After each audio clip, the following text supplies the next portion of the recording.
this is a culture of this country, and there is no stopping it. I'm telling you, yes. Afrida, I'm telling you, if the government allows a discussion in the parliament, all these issues will be tabled there. Please, when the Congress was in power, it was the same thing. The BJP used to say that opposition is not being allowed to speak. Does that mean you will perpetuate this kind of an irate behavior on a minister's convoy? Let me have Mr. Mohan Krishna respond. You have seen Sushma Swaraj protesting in Delhi with cylinders. Were they not following the same pattern? This is the part of democracy. If someone is suffering, he'll come out on the road and tell the government that you are doing this wrong. Otherwise, the government should give. As far as I know, peaceful protest in a dedicated area is allowed. This kind of creating a law and order disturbance is not something that can be acceptable, especially if it affects public order, if it affects a motorable road, if it affects transport and communication, certainly not, is what I understand. But let me have Mr. Mohan Krishna respond. I tell you, it was not only NSUI workers, it was the local people who were actually willing to talk to the finance minister. But because she is made of a different stuff, she did not pay any heed to whatever the problems were. Okay, Mr. Mohan Krishna, the point that is being made is that you do not have a government that listens to the opposition. The parliament is adjourned time and again. There are no fruitful, constructive discussions that happen. The opposition leaders are suspended.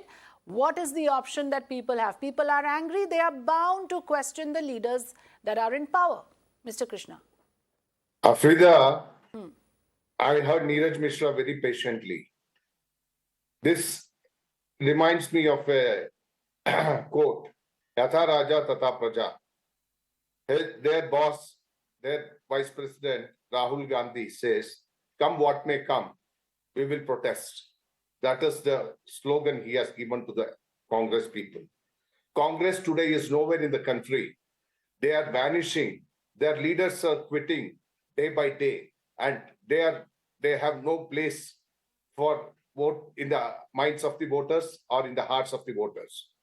Coming back to this issue, you have seen B.V. Srinivas, the Youth Congress leader, how he was behaving during that ED raid protest. Afrida, can you draw any kind of encouragement for the people that is this the way to protest?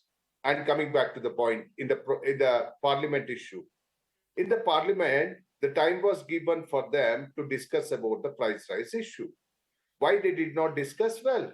Why Rahul Gandhi vanished there? Why Congress people vanished there? They want to create a chaos in the country. They want to try. See, this is their strategy, and this is their strategy right from the beginning when they have come to the power in the country from 1947 onwards. They are still feeling that they have brought the independence to this country. This is not Samstha Congress. This is INC that they should remember. And coming back to what he was saying, is this a way of protesting, Mr. Neeraj Mishra? You are defending this? You are stopping the convoy. Mohan Krishna, the same happened with Rahul Gandhi as well. This is not one party's prerogative. From what I can see, every party has resorted to this kind of street fights, whether it is the Congress, the BJP, the TMC, every single party, to the effect that when you perpetuate this culture, what happens is, you had a case today where an MNS leader was seen slapping a woman. They have reduced themselves, they have, fallen to that level. This is the level of arrogance among the netas, and it seeps down to the ground level worker. If you encourage this behavior, sir, it really reflects on the cadre and their behavior, which is why we are witnessing these instances as well here in Maharashtra. What I'm trying to say is, please do not encourage this behavior where there are clashes on the road that affects public life. Quick response, I need to close the show. Quick response, Mr. Krishna. I agree with you. This is not the way. We have also protested against the atrocities of the Congress, against the corruption issues. We have also protested in the parliament, and we have not unruly. There was no unruly behavior. Why they were suspended? Standing on the bench, standing in parliament. What they are trying to give a message to the country, Afrida. People are so upset. You can go and ask anybody in this country. And now, look at the mob.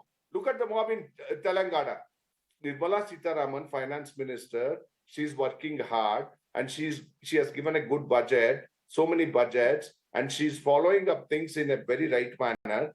Today, Right. I take your point, and I would also say that because it becomes the responsibility of the state government. Law and order is a state subject. It's entirely the responsibility of the state machinery to ensure security for the minister there in Telangana. I allowed both the speakers. I'm afraid, Mr. Mishra, I'm completely out of time. Thanks very much for joining us with your views.